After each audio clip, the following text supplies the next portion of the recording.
with any sort of ability or skill or foreknowledge of excellence. So the difference is, when you come to Champions, you're not initially expected to be a great mind or to be a performer, but that's exactly what the Champions Academy will turn you into, because that's exactly what schools like Andover, Macaulay, Blue Ridge, Harvard expect. They only expect the best of the best.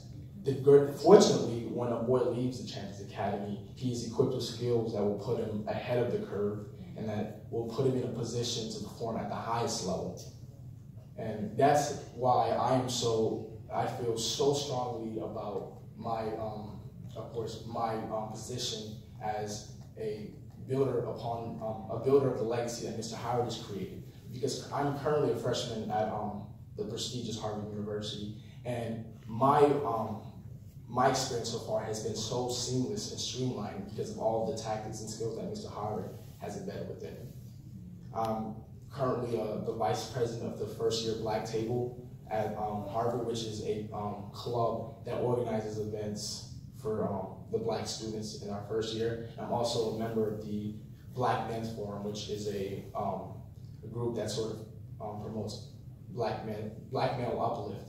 And to garner those positions, it takes an extreme level of leadership, skill, and it takes an extreme level of fervor. And honestly, if it weren't for, of course, if it weren't for the fact that I attended the Champions Academy, we wouldn't be talking about me going to Harvard today. But we definitely wouldn't be talking about me attending, garnering these amazing positions. So I think that is something that we must continue to keep at the forefront of our mind. The absolute excellence that the Champions Academy embeds within young Black males. Not only will a boy get an opportunity to go to a school as amazing and prestigious as the Harvard University, but he also is going to be positioned as a top scholar in these schools, which is absolutely amazing and is literally a peerless commodity.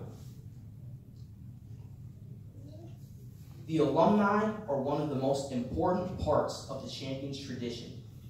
They are the ones who inspire all of the currently enrolled boys at the Academy. So Frank, do you think that you've lived up to this highly distinguished title? And if so, how? So what I believe about being a Champions man is that it is constantly and perpetually a work in progress. You never fully earn the title of a Champions man. Even once I graduate Harvard and graduate from graduate school or whatever, I'm still going to be constantly working to be a Champions man. Because being a Champions man means that we're fighting and that we're pushing to uplift the culture and to ensure that all young Black men who happen to fall into Mr. Howard's hands are excellent and are Harvard men, are Champions men. And until that mission is completed, my mission is not completed, essentially. Frank, you have been a Champions man for about 5 years now. So, how would you say you represented the champion standard at elite places such as Harvard? Like I said previously, the greatest thing that a Champions man and alum of the Champions Academy can do is to represent the Champions Academy in elite level. During my transition from Champions to boarding school, I realized that I didn't fully capitalize on all the amazing opportunities that Mr. Howard put in front of me. And of course, that was both devastating for me and to some extent to Mr. Howard, because I essentially was just wasting his time, wasting his energy, taking up space and not performing like I should have. I didn't fully realize the just absurdity of having such an amazing opportunity and not taking full advantage of it. And not understanding, I basically didn't understand how lucky I was to be a member of the Champions family and to be a member of the team. But when I did finally get into an elite boarding school, when I got into Blue Ridge, I realized that this was my opportunity to change that narrative. This was my opportunity to really create a new era of championhood.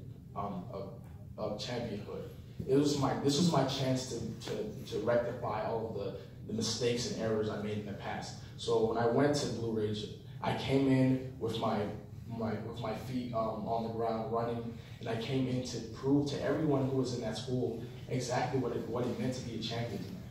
And doing that, I excelled at the Champions Academy. But what I'm saying is, I'm hoping that my legacy is not, well, my goal is to ensure that my legacy is not an exception, it's just the norm. Every Champions man is expected to go to elite boarding school and take it over and eventually go to Ivy League college. That's a given. Mr. Howard has put too much blood, sweat, and tears into his school for that not to be the outcome, quite frankly. And really, it's actually quite saddening to me that I know that this is a guaranteed outcome for any boy who goes into this school, and I turn around and I look at this table and there's only 3 boys here.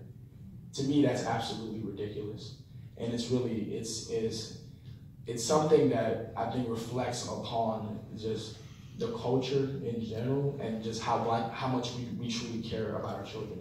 Because you can't say you care about your children, you care about the future, and this is our reality. You can't. It's sad and it's disappointing. But I do know that I'm going to do whatever it takes. I know that David White is going to do whatever it takes. Marlon Forbes is going to do whatever it takes to ensure that this legacy is not forgotten, that this legacy is continued to be built upon. Because if we won't do it, who will? Thank you, Frank.